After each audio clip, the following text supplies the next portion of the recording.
Hi everyone, this is Vineet Pandey here presenting one of my most awaited work, Wasteland. This work has been written by T.S Eliot, published in 1922 in the magazine The Criterion. This magazine was famous for presenting the complex works of 20th century. This is the reason that Wasteland was published in this work, and remember this thing that Wasteland is actually something that represents 20th century. This is the reason a lot of students find a complexity when they try to read it, when they try to understand and relate. Wasteland is a beautiful example of pastiche which represents postmodern technology, postmodern techniques, postmodern writing style. Along with this, I also want to convey that there are three special videos dealing with the summary of Wasteland, the all story related to Wasteland, then introduction of T.S. Eliot, who is T.S. Eliot, why he wrote Wasteland, and then what are the most important lines asked in Wasteland. A lot of exams have some lines taken from Wasteland. So I have given all the information in three different videos. Make sure you watch all of three videos and you will be prepared with Wasteland, and you will have not to study anything against or apart from these things. This video is enough related to Wasteland. Thank you so much, and don't forget to share your comments.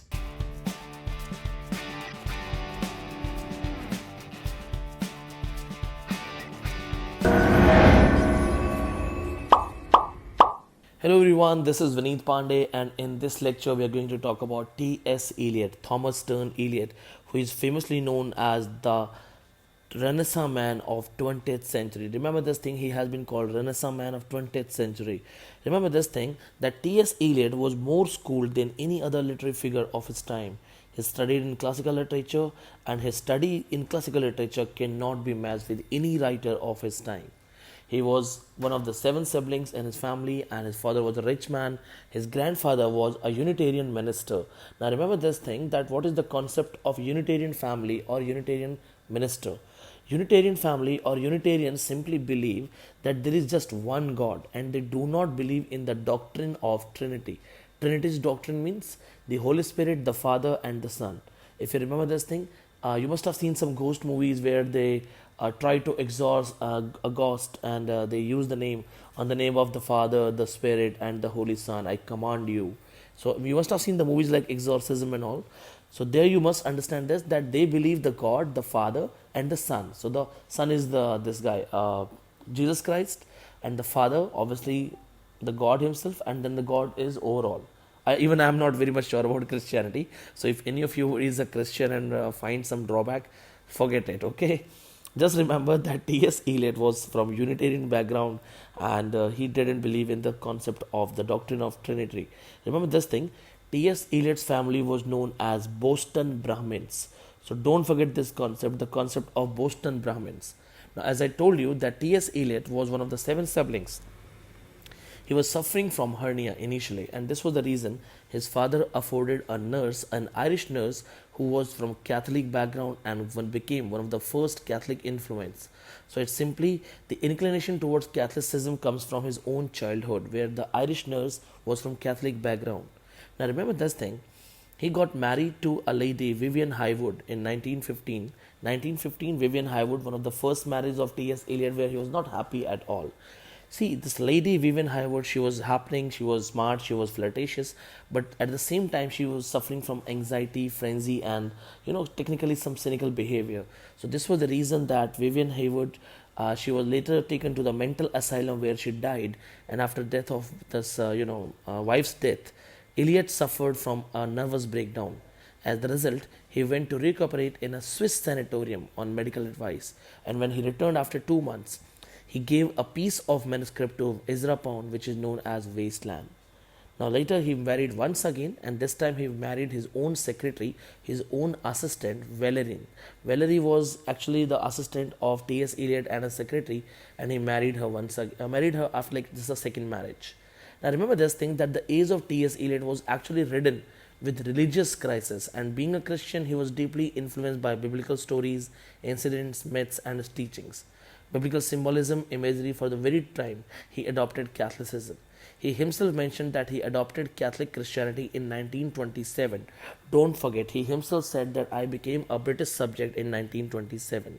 Remember this thing, that Eliot was born in Missouri in 1888, lived a long life and died in 1965.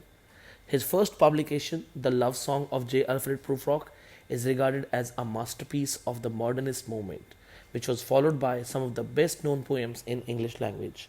T.S. Eliot was very much inspired by his fellow writers Irving Babbitt, Irving Babbitt, George Santayana, Santayana, George Santayana.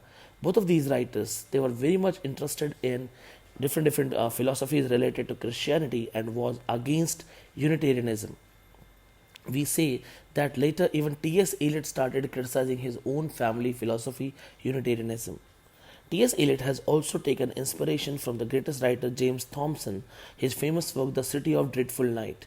With its urban setting and a sense of horror, had an impressive impact on the setting of Prufrock. So, in the famous song, the love song of Alfred Prufrock, the setting has been taken from Thompson's The City of Dreadful Night. Don't forget this thing. Another writer is Davidson. Davidson's famous work, 30 Bob a Week. 30 Bob, B-O-B, a week, is also trapped with city clerks circumcised with the tentacles of modernity resembling Prufrock. So this is also one of the first references that he has, that T.S. Eliot started imitating Charles Baudelaire. Baudelaire, the famous writer known for symbolism, who taught Eliot the art of depicting the violence and horror in modern city life. Now remember this thing, Eliot was also a fan of Arthur Symons, who has written the symbolist movement in literature. And moreover, the concept of double consciousness, it comes from Arthur Symons only. So T.S. Eliot was actually a follower of all these writers. Now please remember this thing, Eliot enrolled himself as a philosophy student in Harvard in 1911, and this was the time of 1880s and the First World War, known as the golden age of American philosophy. The Harvard School of Philosophy was known as the best philosophy school in the world. It's a well-known fact that T.S. Eliot was well versed in classics and was familiar with Bhagavad Gita and Patanjali. His celebrated poem Wasteland is summed up with Shanti, Shanti, Shanti. So I hope you understand. He was very much philosophical. Then he lived a very troubled life. Then later he became happy and he actually started enjoying life. Now remember this thing. He has written few other works, just like we have The Hollow Man in 1925, Ash Wednesday in 1930, Old Possum's Book and Practical Cats 1939, Four Quartets 1945, Murder in the Cathedral 1935, and Cocktail Party 1949, Rock a Peasant Prize 1934. He was awarded Nobel Award and the Order of Merit Award in 1948. Now, as I've told you that he was inspired by Babing, Santayana, anti-romanticism and Elizabethan Jacobean literature, he is the first man who started revising the Elizabethan drama in modernism.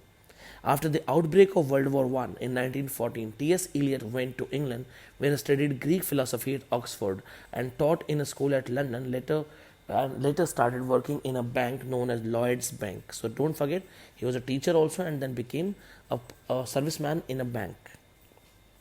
He is starting his literary career and philosophical review shortly after this. He started writing for Athenaeum, a magazine, Athenaeum, Athenaeum, and the Times Literary Supplement. Later, he became assistant editor of the magazine Egoist in 1917 to 1919. Then, in 1922, he founded the successful quarterly Criterion, which he edited until 1939. His poetry was first published in 1915 when Love Song of J. Alfred Prufrock was first poetry which got published in the Poetry magazine. So name of the magazine was the Poetry magazine. His first collection of published in 1917 as Prufrock and Other Observations. A couple of other small collections appeared in 1919 and 1920. In 1922, The Wasteland was published first in the Criterion and then in the Dial magazine and later in the form of a book. Now don't forget this thing that in 1925, T.S. Eliot became director of London publishing house Fabers and Fabers. Earlier it was called Faber and Gwyer. So don't forget what was the first name of Faber and Faber? Faber and Gwyer, Gwyer. In 1927, he called himself a British subject and joined the Church of England. So these are the important details of T.S. Eliot and his personal life. Now I also suggest you don't forget the titles and timings of all these poetries. Love Song of Alfred Prufrock that got published in 1917, that's very important. Then Wasteland 1922, Hollow Man 1925, The Journey of the Magi 1927, Ash Wednesday 1930, Coriolanus 1931. Then plays Sweeney Agonist, published in 1926, performed in 1934.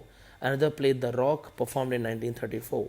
Murder in the Cathedral, very important, 1935. The Family Reunion, 1939. The Cocktail Party, 1949. The Confidential Clerk, 1953. And The Elder Statesman, 1958.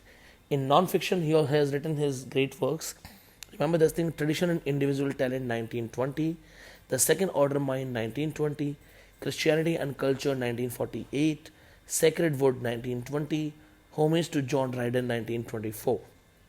There are many essays he has written. Elizabethan Essays, 1934. The Essay on Metaphysical Poets, 1921. Hamlet and His Problems, 1920. Idea of the Christian Society, 1940.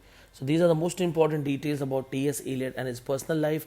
Don't forget, he described himself as a classicist in literature, a royalist in politics, and Anglo-Catholic in religion.